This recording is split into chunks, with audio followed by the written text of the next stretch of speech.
Hello everyone, this is a no bad news show on the BCS World of Investments channel. This is Maxim Shine. The main topic of this episode is the Russian market. Of course, we'll analyze what's coming to the ruble, talk about BCS analysts' forecasts for the Moscow Exchange Index for the fourth quarter, and name the top 7 stocks and bond favorites. We'll also discuss the week's main news, answer your questions, and raffle off prizes. Russian stock prices are steadily sliding. However, it's clear there are no major sellers. Bonds are also declining, but the currency market is more interesting. Recently, forecasts of a ruble devaluation have intensified.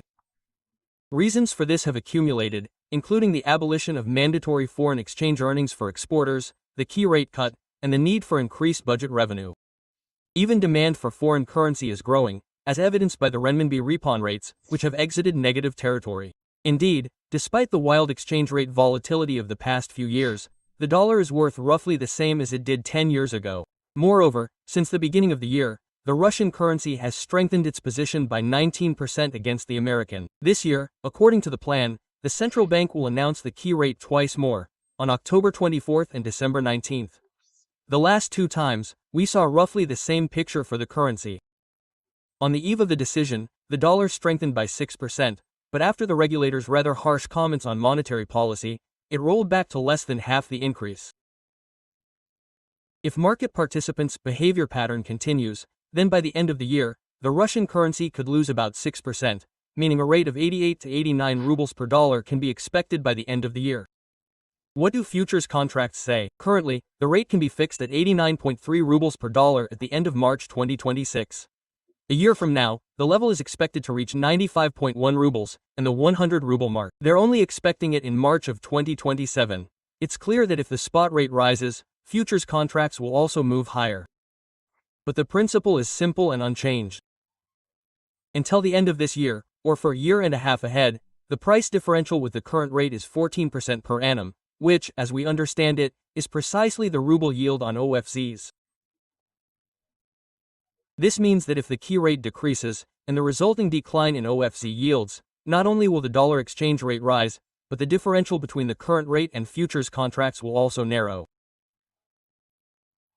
If the geopolitical situation and the balance of payments improve, the dollar exchange rate may begin to appreciate at a faster pace. In this case, if the central bank allows a significant devaluation of our currency, it will restart inflationary processes, meaning there will be no normal rate cut in 2026. This is a significant risk for market participants hoping to profit from the growth of long-duration bonds. The main, and likely only, beneficiaries of the dollar's rise will be metallurgy and oil companies, as well as Fosgro, which, after weak results in the first half of the year, may once again be in demand among investors. This week, our analysts published their strategy for the Russian market for the fourth quarter. Let's take a look. Our colleagues are positive on the Moscow Exchange Index. Their 12-month target is 3,500 points without dividends, with 23% upside potential with dividends of 30%. The main drivers include a key rate cut and a gradual weakening of the ruble.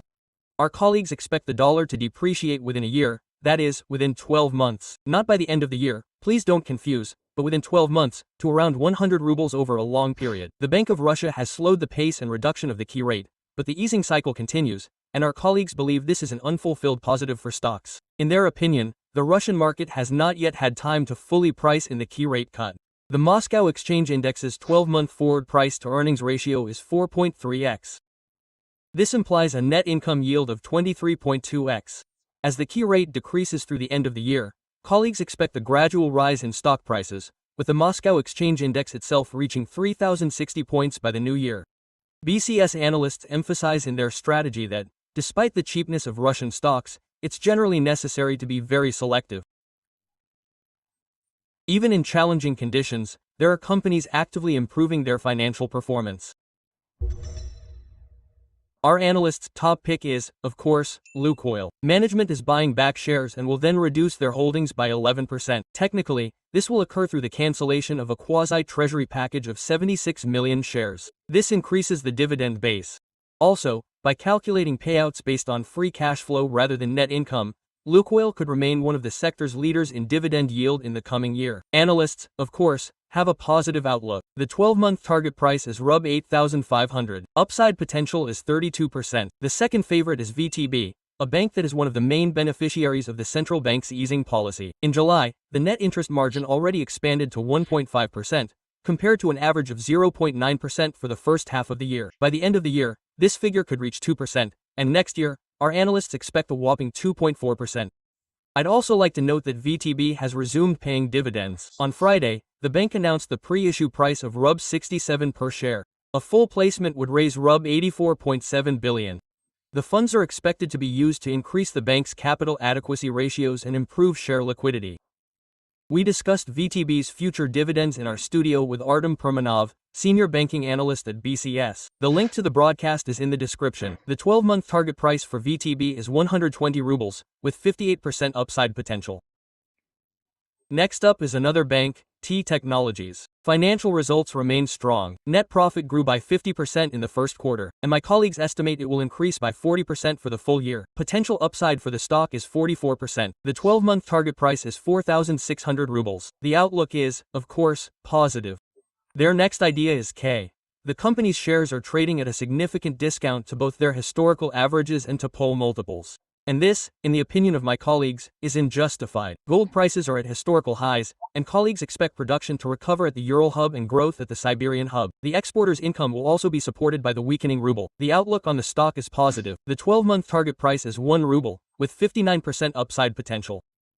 The next issuer is Eurotrans. In the first half of the year, revenue grew year-on-year by 30%, net income by 49%, and net profit by 45%. In addition to the dividends already paid for the first quarter, the company announced a first-half dividend of 8 rubles 18 kopecks per share. Dividend yield is 6%. The group of leaders is rounded out by representatives of the technology sector, VK and Yandex. Colleagues expect VK shares to outperform the Moscow Exchange Index in the short term. This is due to expectations of improved profitability in the second half of the year and news about the new Mac Messenger. A presentation of the project parameters is planned for the fall. The 12-month target price is 420 rubles. Upside potential is 30%. And the long-term outlook is neutral. Now about Yandex. The company showed good results for the second quarter. Colleagues expect strong dynamics overall this year and consider the long-term prospects and business valuation attractive. The 12-month target price is 7,300 rubles.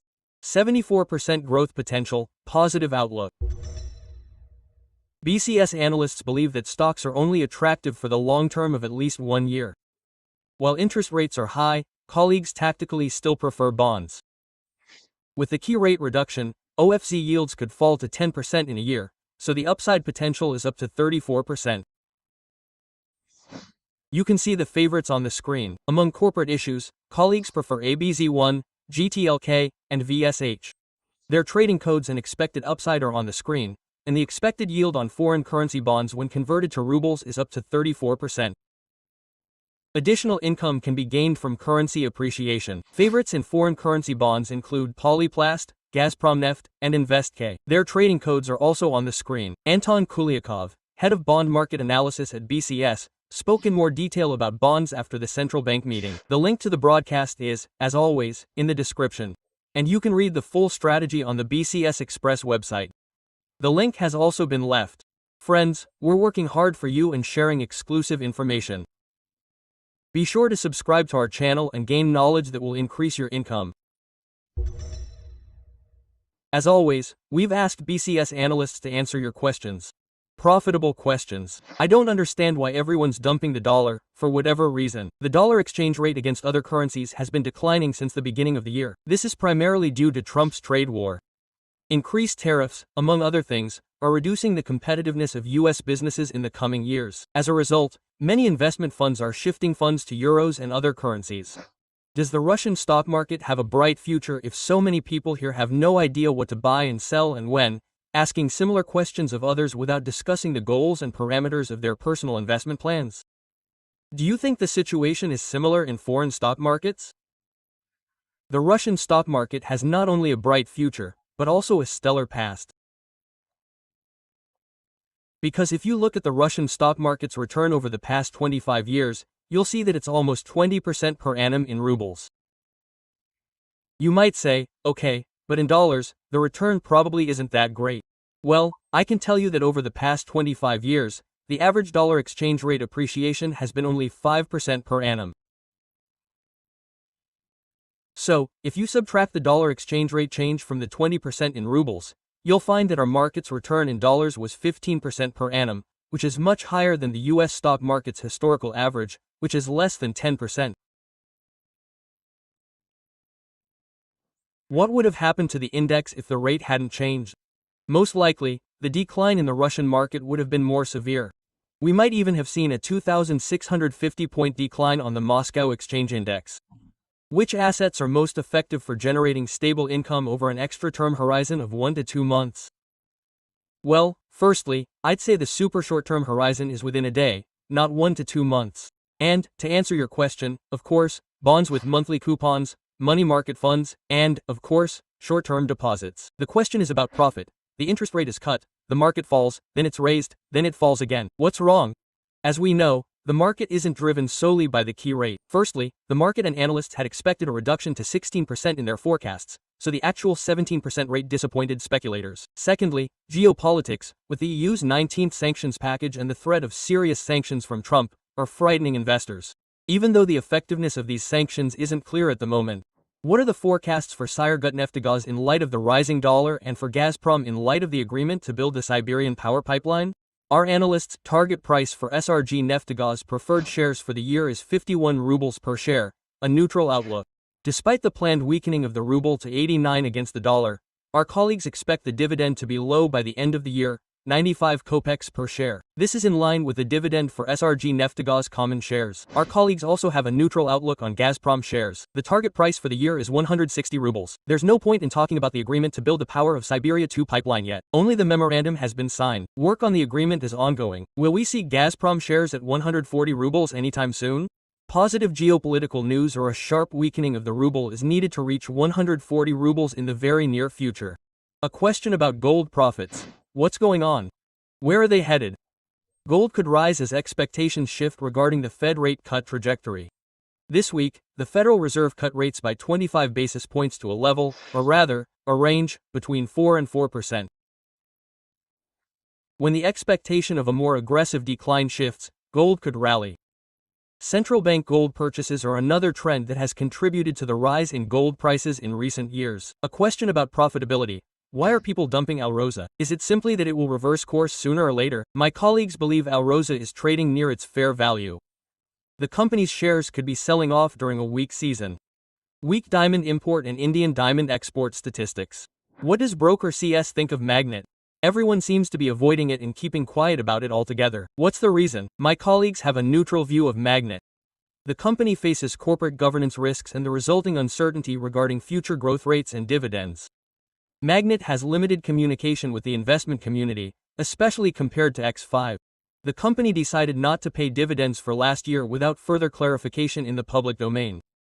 However, the market valuation of the business is relatively low, assuming dividends will be paid this year. The question is about Aeroflot's profit. It's too early to go long. Our view on Aeroflot is neutral. The growth rate of earnings to cash turnover has been slowing over the past few quarters. This year's profit will likely be lower than last year's record highs. Geopolitical influence is also a factor. Of course, détente could lead to a reduction in risks, but it's certainly too early to factor this in. We are announcing the winners of our competitions. We will be giving away the book, Brain and Money, to the author of A Question About the Future of the Russian Market. And in the last issue, we asked you to tell us what you do for a living. Thank you very much. We received many comments, read them with interest, and decided to increase the prize fund. Aisha 1996 and Yuri Salakin will receive merch. We'll also send 3 books to Ruslan Savankin Imani and Leonid Sandalov. Congratulations to the winners. To receive your prizes, email us at media@obakabcs.ru. This time, we'll be giving away 2 merch items, a t-shirt and a shopper. Tell us in the comments what you'd do with 1,000,000 rubles if you had it right now. Where would you invest it? We'll choose one winner for the most intelligent and original answer, and the other at random. And don't forget, you must subscribe to the channel and like this video. OGK2 shares jumped 12%. The company's board of directors has again recommended dividends for the 24th year. Last time, shareholders rejected the payment. The dividend amount remains the same. The yield at current prices is approximately 15%. The last day to purchase shares for the dividend is November 3rd. As a reminder, all Gazprom subsidiaries, including GEH, Mosenergo, TGK1, and OGK2, have had their dividends rejected at shareholder meetings. Whether shareholders will approve them now is, of course, unknown. If they do, it will not only have a positive impact on OGK2 shares but will also increase interest in the entire sector. Our analysts are currently negative on OGK2. Yandex shareholders approved dividends for the first half of the year. The dividend is 80 rubles per share, yielding a payout of approximately 2%. The last day to buy shares is September 26th. Shares did not react to the news. The decision was expected. Late last week, Foss Agro shareholders approved dividends at the lower limit. For the first half of the year, the company will pay approximately 273 rubles per share, yielding a dividend of almost 4%. Shareholders decided against paying out dividends for the first quarter, so the half-year dividends, albeit with a small yield, are already a positive development. My colleagues at Fassiger have a neutral view. Share prices will be supported by strong prices for phosphate fertilizers and a weakening ruble. Delimobil has decided against paying dividends for this year. Shares haven't reacted much. The market has likely already priced this in. The company's first half-year results were downright weak. Revenue growth was up to 16% year-on-year, and the company posted a net loss of almost 2 million rubles, compared to a profit of 523 million for the same period last year. My colleagues have a negative view of the company. Ozon's depository receipts will cease trading on the Moscow exchange after September 22nd. The suspension is due to redivision. The regulator has approved the share issue. My colleagues estimate the trading pause could last about a month. SIN received permission from the Cypriot regulator to relocate to Russia. After the redomiciliation is completed, management plans to raise the issue of a special dividend. According to preliminary market estimates, it could exceed 100 rubles per share. Shares rose 4% following the news. Inflation in Russia continues to slow. From September 9 to 15, consumer price growth slowed to 8.1% year-on-year, down from the previous week. The regulator announced that further decisions on the key rate will depend on the sustainability of the inflation slowdown and the dynamics of inflation expectations, which remain high. We discussed inflation expectations, the dollar exchange rate, and much more in the stock market on Thursday during a stream with our chief portfolio manager, Vitaly Gromidin. If you haven't watched it, be sure to check it out. Central Bank Governor Elvira Nabiullina stated that around 15 companies want to enter the Russian capital market, but this is not yet enough to fulfill the president's goal of developing the stock market. As a reminder, in 2024, Vladimir Putin ordered that stock market capitalization be increased to 66% of GDP by 2030. However, by the end of 2024, it was only 54 trillion rubles, or 27% of GDP. If the approximately 50 companies currently in various stages of readiness to go public actually do go public, it's unlikely to directly impact market dynamics, but capitalization will clearly increase. Based on past experience, BOMA IPOs can be expected at lower rates, for example, closer to 10%. The fact is that no one is interested in selling part of their business at low prices. Therefore, most companies are currently holding back, biding their time. In the foreseeable future, we can expect companies like DOM-RF, Glocks, VIS, and Cbor to go public. At lower rates, IPOs are possible for subsidiaries of AFK Sistema and Rostelecom. The government will not change the threshold for steel excise duty. It currently stands at 30,000 rubles per ton. This is neutral news. The metallurgy industry is currently struggling due to falling demand and prices. The situation may improve in the second half of the year due to the weakening ruble. The US president has promised new sanctions against Russia and tariffs against China. The US is prepared to impose sanctions, but only if all NATO allies agree to completely stop purchasing Russian oil. Another call has been made to impose customs duties on goods from China in amounts ranging from 50 to 100%. China, in response, stated that secondary U.S. tariffs would negatively impact global trade and that China opposes any restrictions related to Russia. The 19th EU sanctions package, expected this week, has not yet been implemented. Currently, Donald Trump and the EU countries are trying to increase pressure on Hungary and Slovakia. The goal is to reduce dependence on Russian oil. Payments for Russian oil in dollars have fallen to 5%. In euros, it has fallen to 1%. The ruble currently accounts for 24% of settlements, the yuan at 67%, and other currencies at 4%. Our analysts have launched a short-term, long-term strategy. This is driven by expectations of increased production and high gold prices. Geopolitics is pushing gold prices to new highs, and when Rostechnidzor lifts the restrictions on the southern gas corridor, the company's production could rise significantly. Finally, we'll look at events that could impact investors next week. Industrial production statistics will be released. The central bank will publish a report on inflation expectations and consumer sentiment for August, as well as a summary of the key rate discussions. Shareholders of Novatek Tatneft and Bank St. Petersburg will decide on dividends, and we will traditionally host 3 broadcasts. We will discuss the analysts' quarterly strategy and the Russian market in more detail. This was the No Bad News show. This was Maxim Shei. Subscribe to our channel, like it, ring the bell, and be sure to leave a comment. Good luck with your earnings and check out our other videos if you missed them.